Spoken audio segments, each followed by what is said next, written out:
What is up, everybody? We are on day 151 of our Bible in a Year series, continuing on in the book of Job. And we're back to having 3 chapters today. We had 2 in a row with 2, but more conversing today. Starting the 3rd series of speeches from Job's friends and the responses from Job after those speeches. So, let's get right into it. Chapter 22. Then Eliphaz the Temanite replied, "Can a man be of any use to God? Can even a wise man be of use to him? Does it delight the Almighty if you are righteous? Does he profit if you perfect your behavior? Does he correct you and take you to court because of your piety? Isn't your wickedness abundant? And aren't your iniquities endless? For you took collateral from your brothers without cause, stripping off their clothes and leaving them naked. You gave no water to the thirsty and withheld food from the famished, while the land belonged to a powerful man and an influential man lived on it. You sent widows away empty-handed, and the strength of the fatherless was crushed. Therefore, snares surround you, and You sudden dread terrifies you. You or darkness, so you cannot see, and a flood of water covers you. Isn't God as high as the heavens? And you look at the highest stars, how lofty are they? Yet you say, what does God know? Can he judge through total darkness? Clouds veil him so that he cannot see as he walks on the circle of the sky. Will you continue on the ancient path the wicked men have walked? They were snatched away before their time, and their foundations were washed away by a river. They were the ones who said to God, leave us alone. And what can the Almighty do for us? But it was he who filled their houses with good things. The counsel of the wicked is far from me. The righteous see this and rejoice. The innocent mock them, saying, surely our opponents are destroyed, and fire has consumed what they left behind. Come to terms with God and be at peace in this way. Good will come to you. Receive instruction from his mouth and place his sayings in your heart. If you return to the Almighty, you will be renewed. If you banish injustice from your tent and consign your gold to the dust, the gold of Ophir, to the stones in the Wadis, the Almighty will be your gold and your finest silver. Then you will delight in the Almighty and lift up your face to God. You will pray to him and he will hear you. And you will fulfill your vows. When you make a decision, it will be carried out, and light will shine on your ways. When others are humiliated and you say, lift them up, God will save the humble. He will even rescue the guilty one, who will be rescued by the purity of your hands. Chapter 23. Job replying to Eliphaz. Verse 1. Then Job answered, today also my complaint is bitter. His hand is heavy despite my groaning. If only I knew how to find him, so that I could go to his throne, I would plead my case before him and fill my mouth with arguments. I would learn how he would answer me and understand what he would say to me. Would he prosecute me forcefully? No, he would certainly pay attention to me. Then an upright man could reason with him, and I would escape from my judge forever. If I go east, he is not there. If I go west, I cannot perceive him. When he is at work to the north, I cannot see him. When he turns south, I cannot find him. Yet he knows the way I have taken when he has tested me.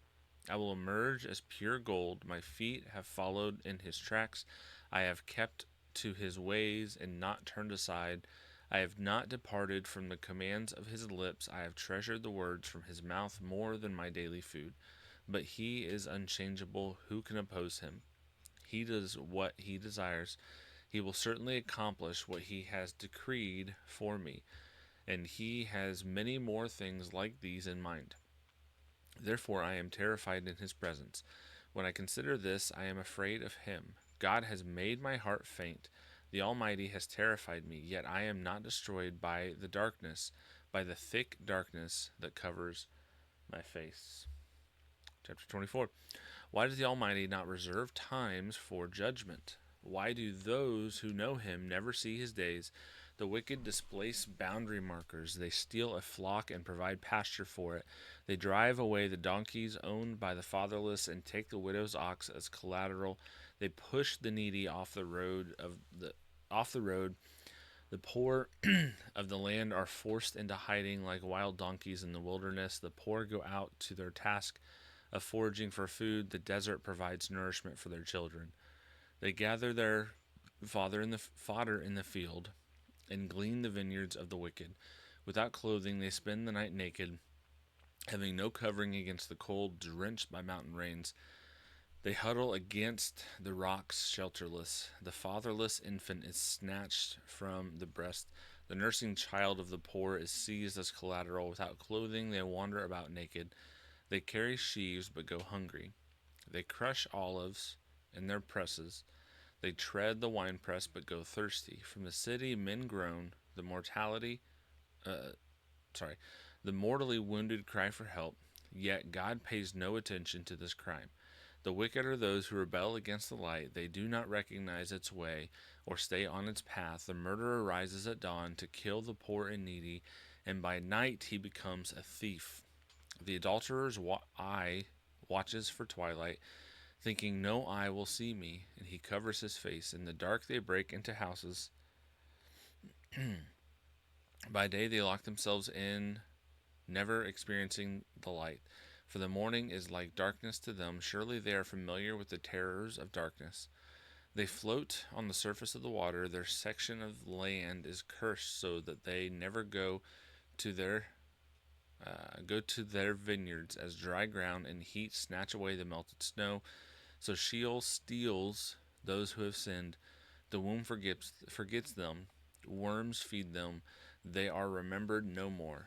So injustice is broken like a tree. They prey on the childless woman who is unable to conceive, and do not deal kindly with the widow. Yet God drags away the mighty by his power. When he rises up, they have no assurance of life. So he gives them a sense of security, so they can rely on it. But his eyes watch over their ways. They are exalted for a moment, then gone. They are brought low and shrivel up. Like everything else, they wither like heads of grain. If this is not true, then who can prove me a liar and show that my speech is worthless? Okay, so we're seeing still from Job seems to be a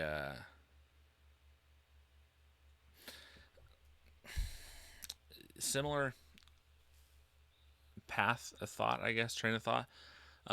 This idea that he is good. Job thinking that he is good. That if only he could get there and make his case to God, type of thing. And we see at the beginning he's talking about he can't see God, and if he could only make his way there. And then it kind of seems to shift again. There's not. Yeah.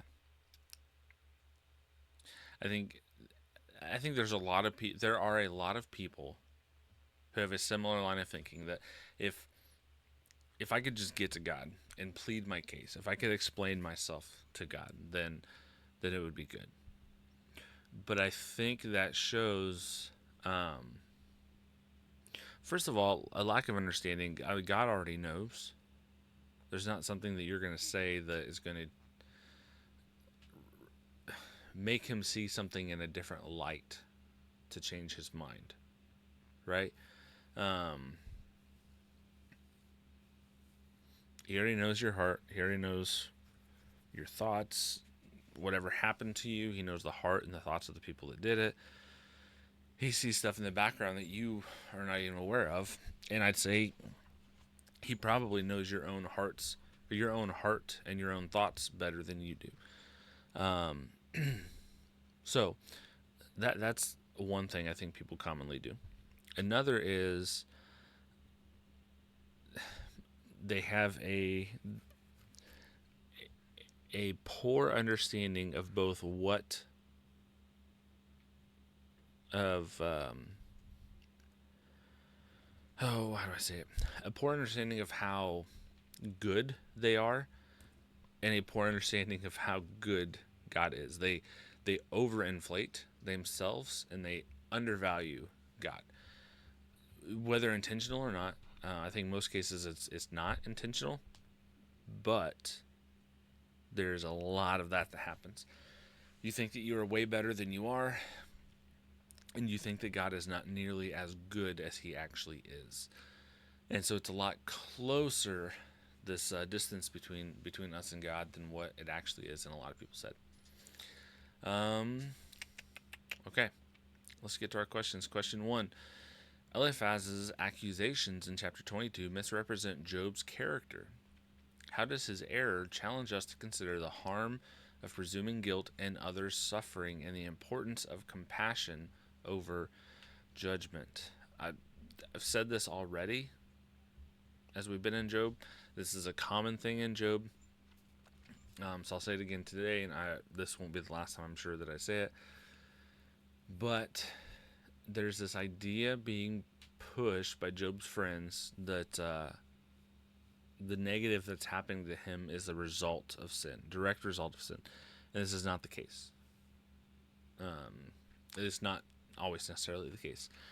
There are times where things can happen to us in our life, and it can be the result of sin.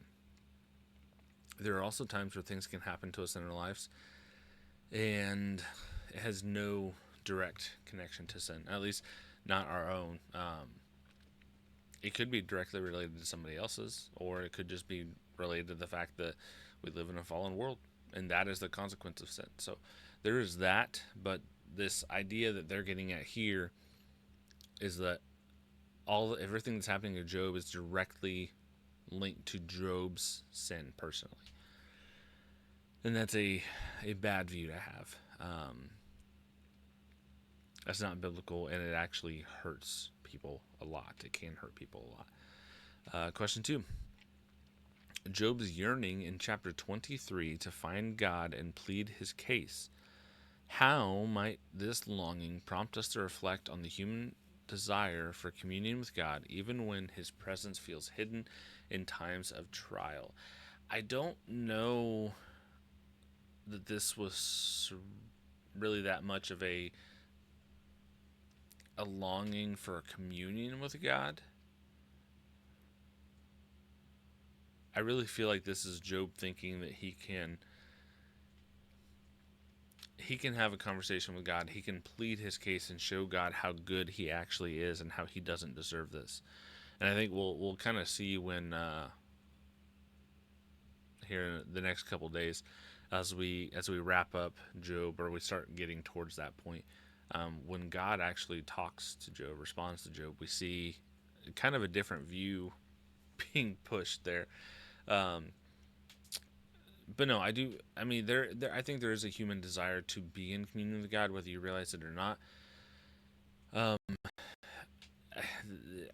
mean, this is very, very cliche, but the whole idea there's the God-shaped hole, and people try to fill it with all kinds of other stuff. I know that's very cliche, but there's many times things that are cliche because they're true. Things that are said over and over again have typically things aren't said over and over again unless there's some truth to it, and that's not always the case. But you don't want to write something off just because it's cliche or it sounds cliche. But this is something I think is true. There is this desire for humans to be in relationship with God. There's something that draws us to that, and that's what leads a lot of people to things like false religions, to cults, to addiction, to unhealthy relationships, and nothing ever actually satisfies except for God. So I do think that part of it's true. I don't know that that is Job's driving force here, but yeah. Question 3. Job's observation in chapter 24 that the oppressed suffer while the wicked prosper How does this tension invite us to wrestle with the reality of injustice and the hope of God's ultimate judgment fulfilled in Christ's return? Again,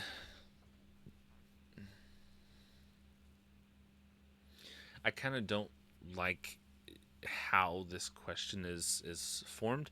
Um, the idea that wicked people prosper and righteous don't, or the righteous suffer. Oh, hey, I'm like, that can be something that we see here. I'm not saying it's not. That is very possible. That could be something we see here in this life. But I think there's a bigger thing to get at here, and this is the idea. And this kind of comes with an understanding of how actually wicked sin is and how actually holy God is. Yes, there are some times where people who do wicked things and or use wicked means get ahead or get some type of a benefit from that. Ultimately, I think there's a lot of we need to get out of the headspace of focusing so much here on earth. Now, you don't want to be completely focused on heaven. What's the phrase? So heavenly minded that you're of no earthly benefit. We don't want to get like that. But I feel like there's a trap to fall into, continually focusing on the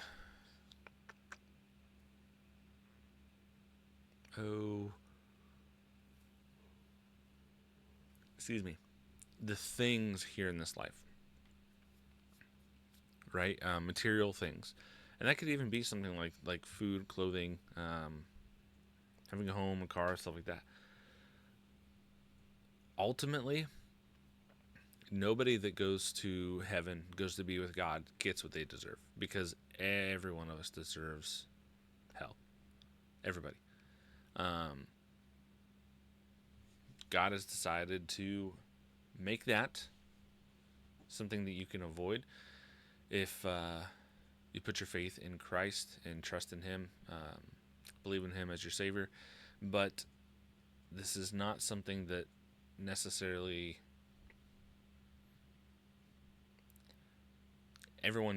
nobody deserves this. There's nothing that anybody can do to deserve what Christ has done for us, and that is why it's a gift. You can't earn it. There's nothing you can do to deserve it. But I think questions like this, they show kind of a focus on the material, which isn't innately bad. But I think that there's, especially, and maybe this is something about the church in the West, I've seen there's a big focus on the material. What can I have? What can I get? What can God do for me? And it's really bad, like really bad. But that's my thoughts. Appreciate everyone watching, listening. Up to this point, don't forget to like, comment, and subscribe. I enjoy reading comments and interacting with people as much as I can. So don't forget to do that. And you subscribe, that way you always see when we're coming out with new stuff. If this has been a blessing to you, consider sharing it with other people. This is we're going through the entire Bible in a year. We're going to continue on after this year's over. We're going to do it next year with a different translation, and we're just going to keep pushing through. My goal is to just continue providing some type of resource for people to be able to plug in and actually stick with like a daily Bible reading plan. So if having someone to read along with that is doesn't take himself too seriously and sometimes says funny stuff, and every once in a while maybe says something a little eye-opening, can help with that. That's what the goal is for this. So hopefully that is happening. But yeah, feel free to share with other people, and maybe it can bless them as well. Tomorrow we'll be back in Job. We've got a couple days left in Job. 1, 2, 3, 4, 5, 6. So almost a week left in Job. So more good coming up. We're going to get through these, the third round of speeches, and then we're going to get into some additional stuff, kind of getting at why I take the reading of Job that I do. And once we get there, I'll probably kind of summarize again. I talked about it a little bit at the beginning, but we'll go back and recap. So that is it. Appreciate everyone watching and listening up to this point. Thanks. God bless.